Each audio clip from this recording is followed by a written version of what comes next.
Hi, I'm Heidi. This is my painting. It's my most recent work. It's called Mythical Creature, and it is obviously a unicorn, but what you might not know is it's based on a real horse. This horse was once owned by me, is no longer owned by me. Her name is Cricora, and she looks like a unicorn. So I was inspired to take a photo of her that I had from a long time ago and create it into this piece. It was originally based on a drawing I did for a coloring book, and then I wanted to make it into a painting. So this is the painting. And I just thought I would say a few things about it because it was really an interesting process. I've never made a painting like this before, and I just thought it would be kind of fun to share. So the canvas was just a plain gessoed canvas, and what I did was I covered it with book pages. This was dual purpose.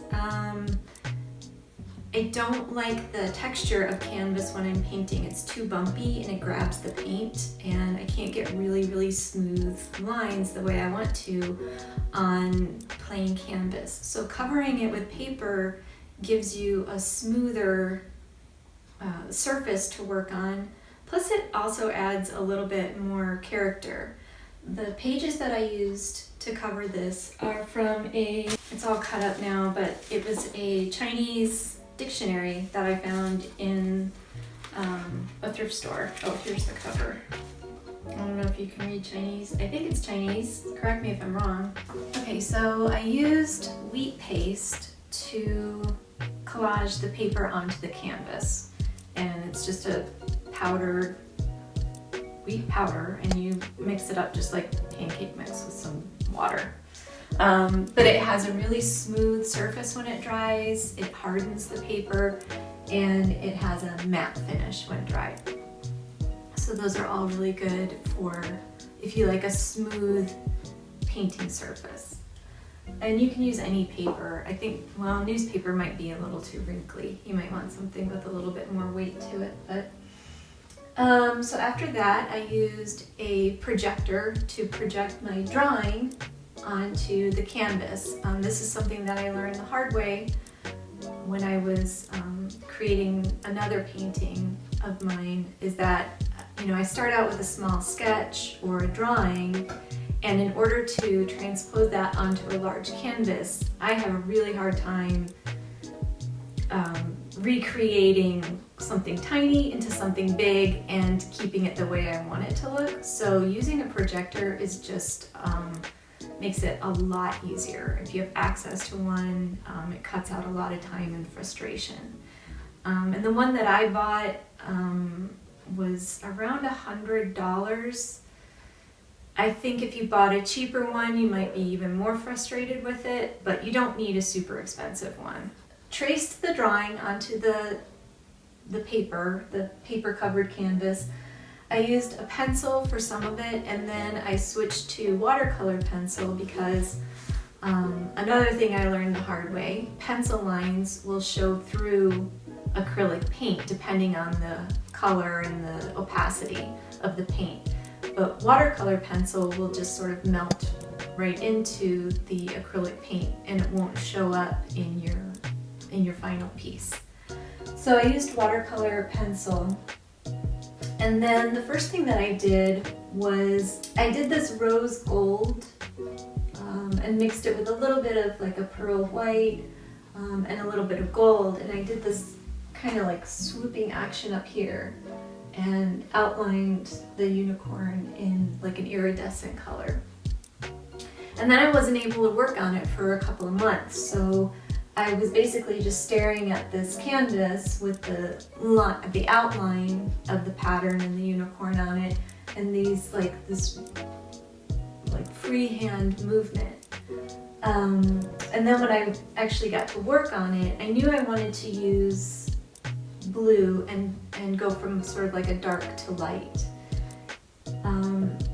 phthalo blue is probably my favorite color to paint with, and I'll usually mix it with other blues and turquoise and green to sort of go through all sort of different stages of shades of blue and sort of like this oceany kind of color.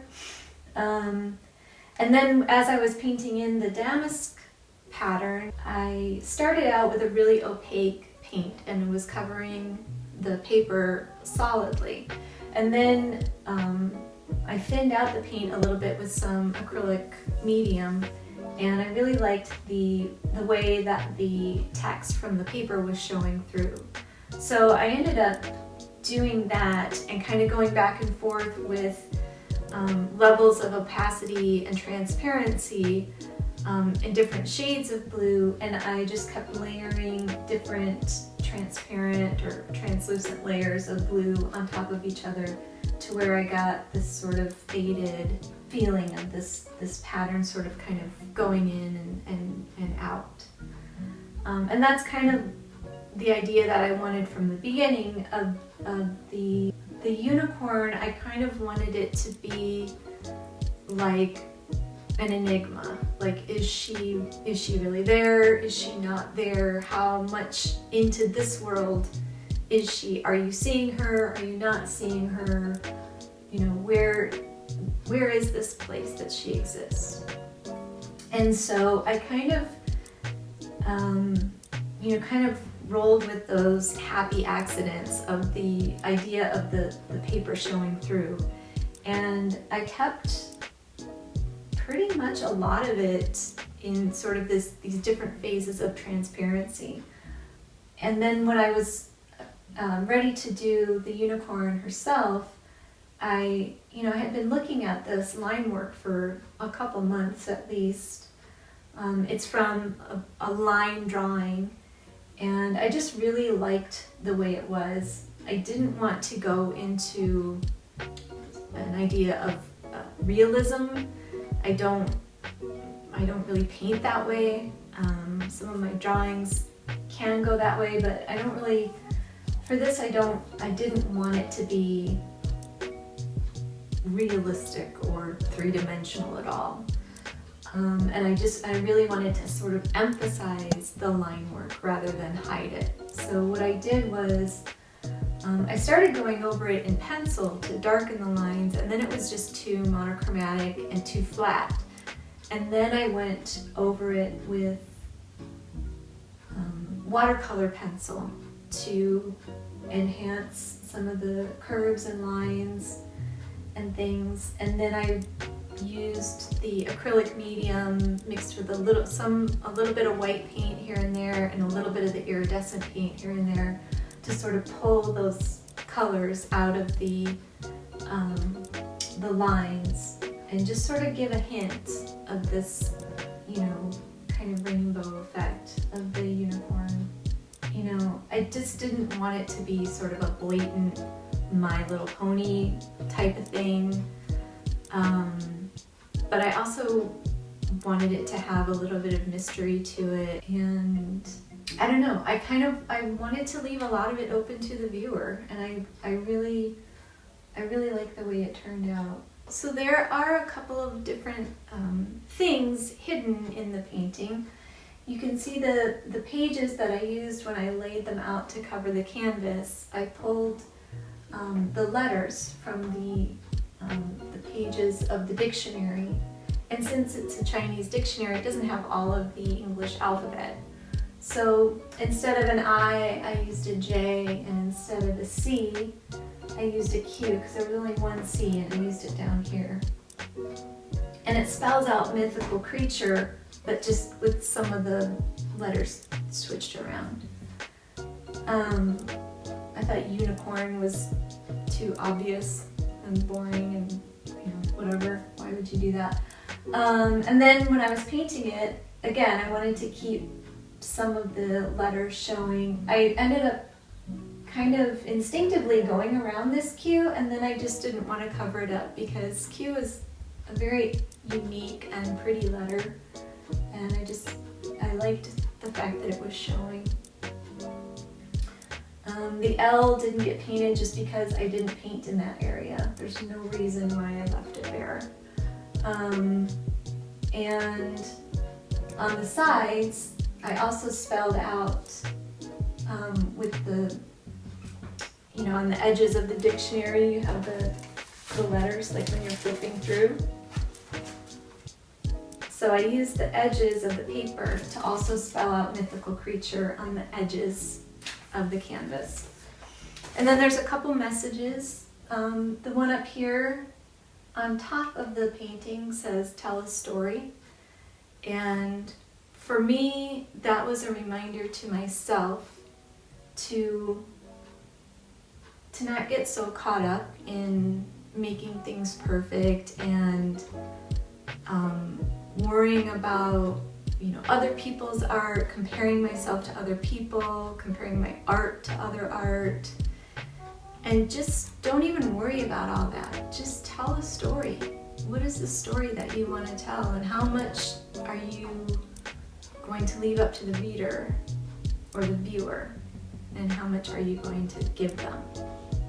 So that was a reminder to myself. On the bottom of the canvas, it says, "You are the chosen one." And that goes to, well, I was listening to a podcast, I have to give credit. Andy J. Pizza has a podcast called Creative Pep Talk. And it was one of his series on the creative career path.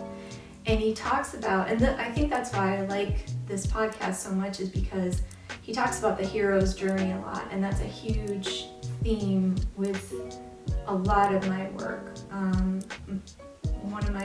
Actually all of my favorite stories and movies and books pretty much have an aspect of the hero's journey to them. And if you don't know what the hero's journey is, just look it up along with the name Joseph Campbell.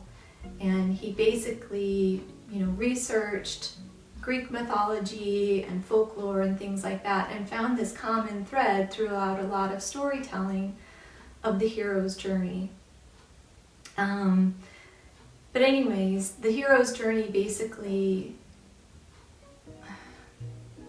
I'm not going to get into the hero's journey. There's tons of information out there on it. But basically, "You are the chosen one" was pulled from that idea. It's a connection to the unicorn being, the unique, pure symbol of perfection in nature. But it's also another reminder to myself that, or anybody, you are the only person who can create the type of artwork that you make. It's so easy to get caught up in comparing your work to other people and comparing your experience to other people's experiences, or comparing your artwork and, oh, this isn't good enough, or this, and you kind of get down on yourself. But what you have to remember is that your artwork, you're an individual person. You don't look like anybody else.